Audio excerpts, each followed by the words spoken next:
Anyway, I'm Mark.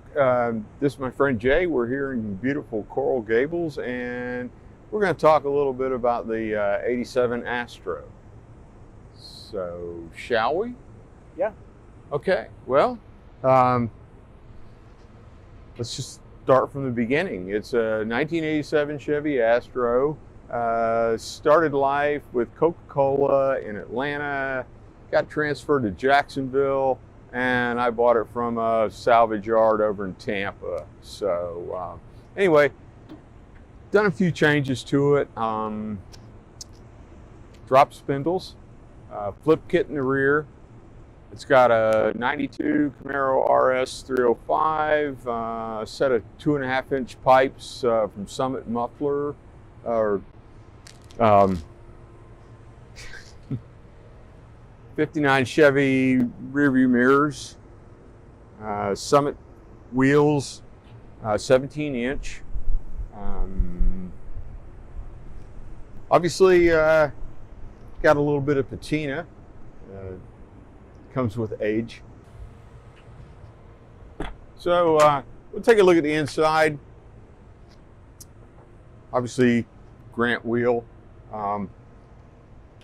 5 Series Beamer, electric seats, low car nostalgia shifter turned 90 degrees, couple of gauges.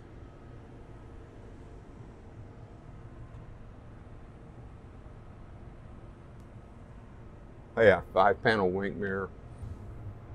That's about it for the interior. The back is still full-on cargo van, although it does have a bike in the back.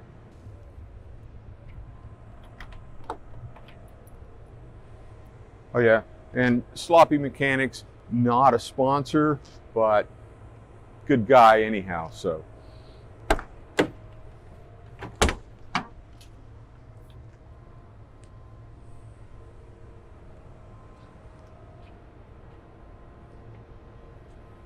The bike's a chubby cruiser, Fat Frank tires, couple mods. Just a nice way to get around, you know, in case the 305 lets me down.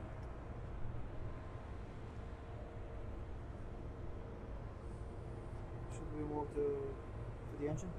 Or can you tell us more about the exhaust? Well, the exhaust is 2.5-inch turbo mufflers, kind of hand fab. Actually started out as a kit for a G-body. I had an 83 Malibu that never actually got done, so we put the pipes on the Stro, and works nice, sounds nice. Really nothing out of the ordinary, but a little different for your average first-gen Astro van. Oh, yeah. Can you start yeah. the vehicle? Yeah. So we can show.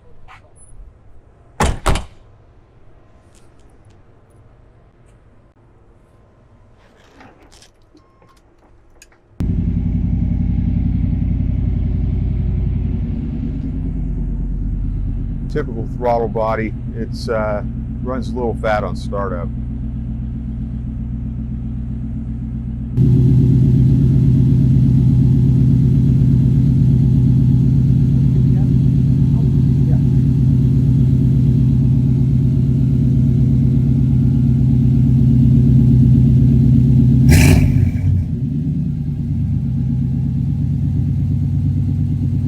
So what we have here is just your basic small block cast iron lump.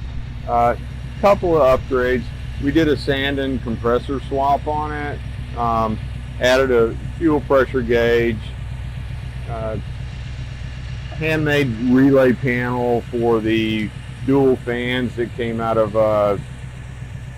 Dodge Caravan, I think. And we also have an overflow tank for the radiator. Compliments of Green Bench Brewing over in St. Pete. The radiator itself is aftermarket, all aluminum, like you'd see in a stock car maybe, and relocated dryer to make room for the compressor. Once you put the V8 in, it's kind of tight here. Otherwise, it's pretty much bone stock. Other than the exhaust, not a lot has been done, and it's certainly not a thing of beauty, but it's very functional. Yeah. So how many horsepower? Oh, not nearly enough. So roughly like 200. Oh, well, probably 250 on a good day. Yeah.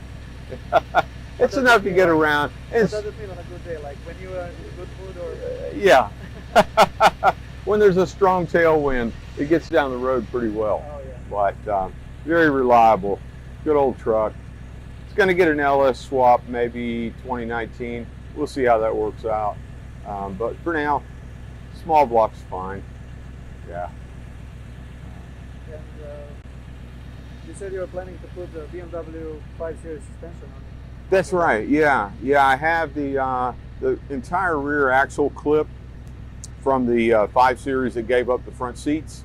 It's 347 ring and pinion, I believe. It does have traction lock, compliments of BMW, and it's fully independent with factory 11-inch rotors, so it should be a nice upgrade. Yeah. So the headlights are the Euro spec Hella H4s, and those were donated by a dune buggy that no longer needed headlights. Yeah, you will not see another one exactly like this. That is for sure. Yeah.